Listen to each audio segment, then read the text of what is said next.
Olá, meus amigos e meus queridos irmãos do canal O Retorno da Glória, que a paz e a graça do nosso Senhor Jesus esteja sobre cada um de vocês e que o Espírito Santo habite em seus corações e escreva neles a santa e bendita lei de Deus. Amém?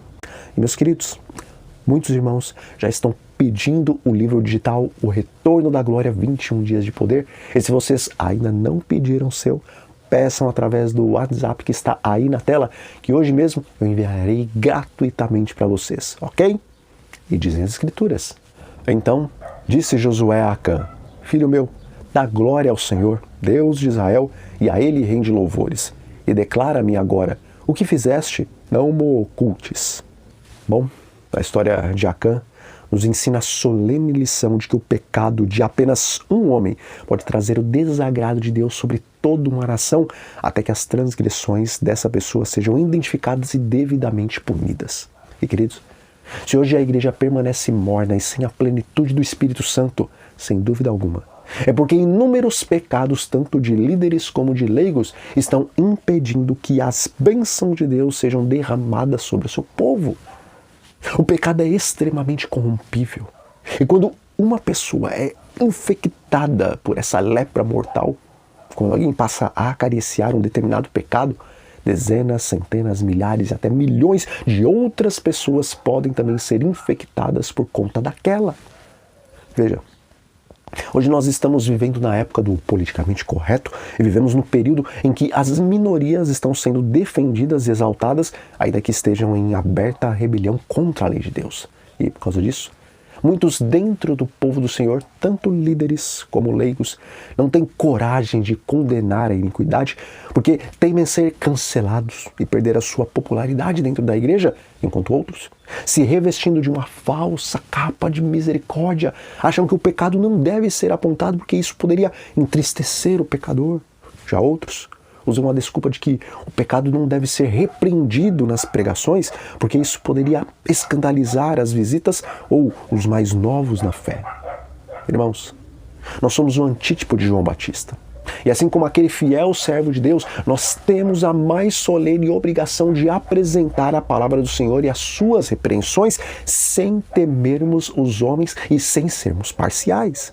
Nós devemos chamar o pecado pelo nome, porque em Testemunhos Seletos, volume 2, página 65, o Espírito de Profecia nos diz que Deus considera cães mudos, que não querem ladrar, aqueles que não advertem o povo dele com relação aos pecados que são cometidos na igreja.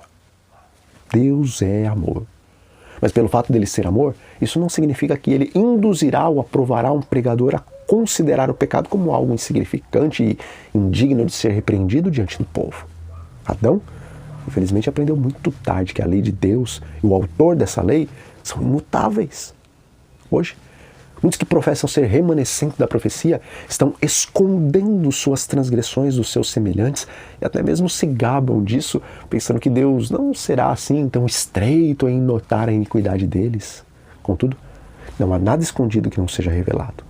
E naquele grande dia, além de Deus apresentar de forma clara as transgressões dessas pessoas, fazendo-as compreender a profundidade da malignidade do pecado, também, naquele dia, Deus fará com que essas pessoas saibam quão terrível é permanecer pecando dentro da igreja, pois tais pecados não prejudicam apenas aquele que os comete, mas prejudica todo o povo do Senhor. E se prejudica toda a igreja, também prejudica o mundo, pois se as bênçãos de Deus não são derramadas sobre o seu povo por conta dos pecados escondidos, aqueles que estão no mundo e em Babilônia também sofrem com isso, pois ficam sem receber a mensagem de Deus. E diz o Espírito de Profecia: a maior necessidade do mundo é a de homens, homens que se não comprem nem se vendam, homens que no íntimo da alma sejam verdadeiros e honestos, homens que não temam chamar o pecado pelo seu nome exato, homens cuja consciência seja tão fiel ao dever como a bússola o é ao polo, homens que permaneçam firmes pelo que é reto, ainda que caiam os céus. Amigos, a lei de Deus é a grande norma de justiça e com ela devem ser julgados todos os nossos pensamentos e atos naquele dia do juízo. Porque Deus vai trazer a juízo toda obra, quer seja boa, quer seja má. Bom, vãs são todas as desculpas para o pecado. E embora arrumamos muitas desculpas para permanecer na transgressão, que desculpas apresentaremos diante de Deus no dia do juízo, quando formos julgados pela sua santa e justa lei? Então, nós vamos ficando por aqui. Mas antes, façamos uma oração. Senhor, nosso bom Deus e nosso Pai que está nos céus, santificado seja o teu eterno nome. Pai, a tua lei é boa, santa e justa, e nós devemos sentir prazer nela. Escreva em nossos corações a tua lei, Senhor, para que não venhamos a pecar contra ti. E isso nós te pedimos e agradecemos em nome de Jesus. Amém. Meus queridos, que a paz do nosso Senhor e Salvador Jesus Cristo permaneça sobre cada um de vocês e até a próxima.